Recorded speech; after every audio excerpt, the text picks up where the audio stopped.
திண்டுக்கல் மாவட்டம் செம்பட்டி அருகே தனியார் கம்பெனி ஒன்றில் பணியாற்றி வந்த பெண் மர்மமாக உயிரிழந்த நிலையில் உறவினர்கள் முற்றுகை போராட்டத்தில் ஈடுபட்டதால் பரபரப்பு ஏற்பட்டது. ஆத்தூரை சேர்ந்தவர் முனீஸ்வரி, 50 வயதான இவர் தனியார் கம்பெனி ஒன்றில் பணியாற்றி வந்தார். இந்த நிலையில் அவர் திடீரென மயக்கம் அடைந்து உயிரிழந்ததாக கூறப்படுகிறது. ஆனால் அவரது கழுத்து மற்றும் உடலில் காயம் இருந்ததால் முனீஸ்வரியின் மரணத்தில் சந்தேகம் எழுப்பி உறவினர்கள் மருத்துவமனையை முற்றுகையிட்டு போராட்டத்தில் ஈடுபட்டனர். இதனைத் தொடர்ந்து போலீசார் போராட்டக்காரர்களிடம் பேச்சுவார்த்தை நடத்தி வருகின்றனர்.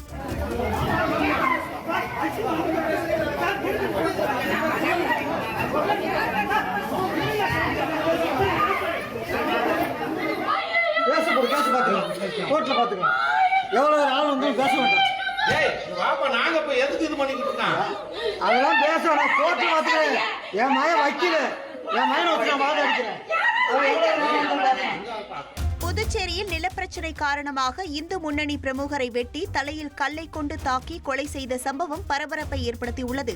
எல்லைப்பிள்ளை சாவடி சித்தானந்தம் நகரை சேர்ந்தவர் பகவான் துரை.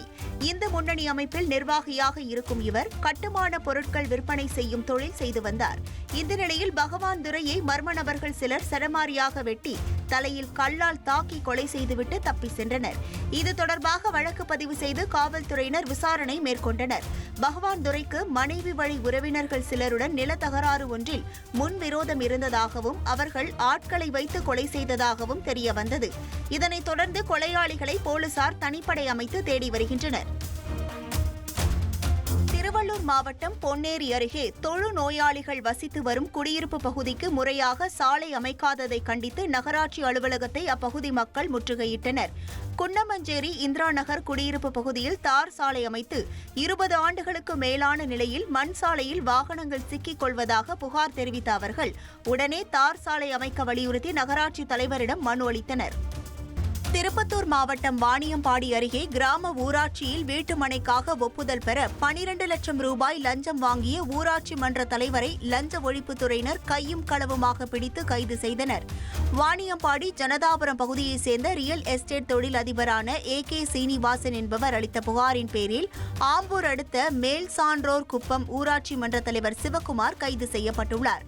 வீட்டுமனைக்கு ஒப்புதல் அளிக்க ஏற்கனவே சிவக்குமாருக்கு 10 லட்சம் ரூபாயை லஞ்சமாக கொடுத்த நிலையில் மேலும் 2 லட்சம் கேட்டு அவர் சீனிவாசனை தொந்தரவு செய்துள்ளார்.